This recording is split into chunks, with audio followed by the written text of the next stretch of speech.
So thank you, everybody. I'm Kaya. I'm the executive director here at Habitat, and I'm here with Amy Smith, Habitat's first ever sustainability director, and the guiding force behind the award tonight. So, as was said, Habitat for Humanity, our focus is on the development and access to affordable housing for all in our community.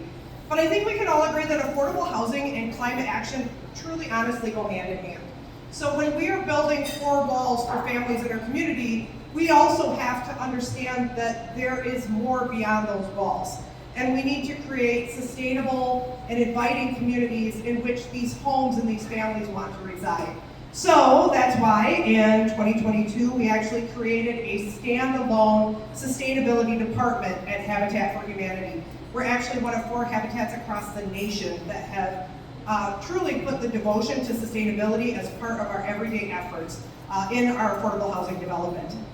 And this sustainability department really kind of tried to pull out all of the different great things that Habitat was already doing for sustainability, expanding on those and really pointing out what those impacts are.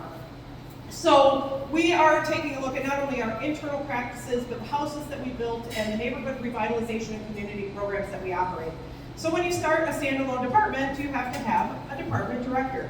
So the best decision we made at Habitat for Humanity was to hire Amy Smith as our department director. She's been working in the sustainability field for many years, working with La Crosse Area Waters and the Fishers and Farmers Partnership that we have now taken over at Habitat for Humanity. So over the last few years, as we've really incorporated sustainability into our efforts, we have really come a long ways. It was kind of shocking to me to hear it listed out all at once as part of the award, but there's been a lot of work that's been going on at our organization, and it's because of the great staff and the commitment of our board. So obviously the first thing that we have to do at Habitat is turn inward. If we're going to talk to the community about how community and housing needs to be sustainable and resilient, then we need to take a look at kind of our own playground and are we practicing what we're preaching. So for those of you who don't know, Habitat for Humanity, our Restore, has a full 125 kilowatt solar array on our roof. We are actually the original Soak It Up project in the city of La Crosse that recognizes sustainable and green landscaping that has been since awarded to businesses and residents across the area. We have done a lot of smaller steps, so implementing work from home and making sure that there's recycling stations, our can recycling program, and then we actually converted all of the lighting at the Restore to LED lights. So we wanted to make sure that when we get out into the community, we've got our home base covered. We also installed through the Soak It Up program. How many people have been to the Restore? Raise your hands. How many people have walked out of there buying way more stuff than you wanted to buy? Yeah, that's the nature of working at Habitat for Humanity. Stuff comes in every day, you go downstairs, you spend $50, but it's a good thing. And we're right by the landfill, so people get to make that really beautiful decision on whether they're going to throw stuff away or donate it so that it can be recycled into the community. So hopefully everybody turns right at the T and heads to the Habitat Restore.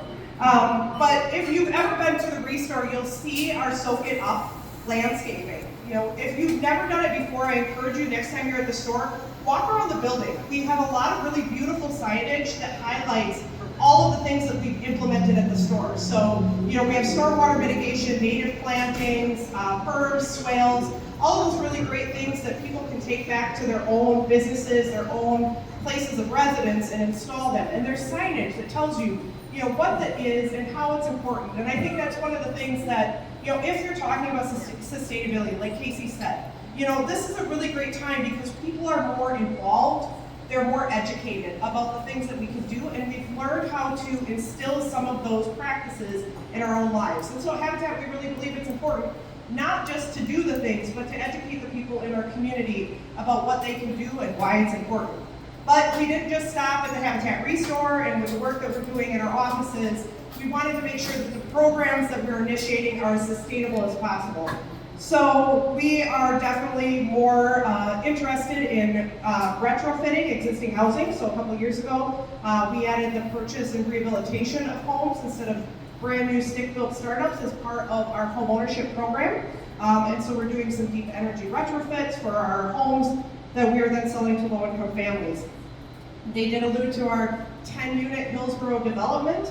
that we're going to be officially breaking ground on this Friday. This is 10 units of e-built manufactured housing that is 40 to 50% more efficient than the average stick-built home. And on top of that, they're all going to have solar and battery backup on all of those homes, thanks to a grant we got from the Public Service Commission.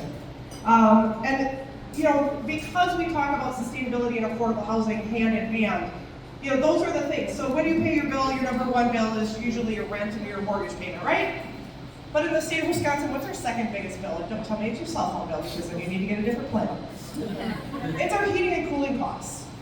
You know, so and these can be things that are really detrimental and can really hurt budgets for low-income families. So not only we can find them access to affordable and safe housing, but if we can help with their energy bills through sustainable installations, through the use of solar and renewable energies, we can reduce their electric bills by up to 30% per month.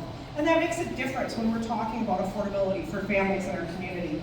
And those are the individuals that usually have the least access to those types of installations, those types of upgrades for their homes.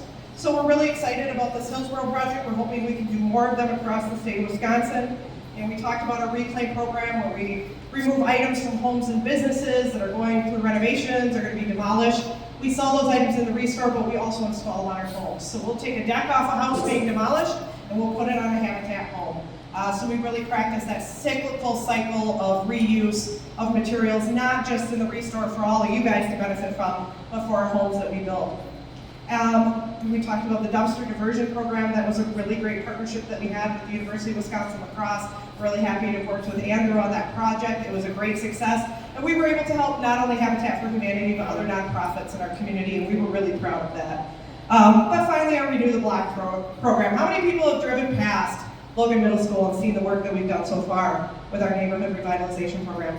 It's dark out, so don't do it tonight. You're not going to see it in all its glory. But in the next couple days, I encourage you to drive by Logan Middle School. There is going to be a lot of changes that you've seen that we have started implementing as part of the Renew the Block program. And this is really kind of a microcosm of what communities, nonprofits, citizens, schools can do when they come together with the focus on sustainability. So cities pull up streets all the time. They re-pour boulevards all the time. Schools do landscaping on their property all the time. But what if we could take a step back and work together and think about ways that when we're doing those things in our community, we replace them with more sustainable installations? So could we put rain gardens in the boulevards? Can we put permeable pavers in our parking lots? Can we create edible gardens for homes and for students? Can we incorporate sustainability into the curriculum of our school districts? And so that was a question that Amy and I had so many years ago. 6 years ago.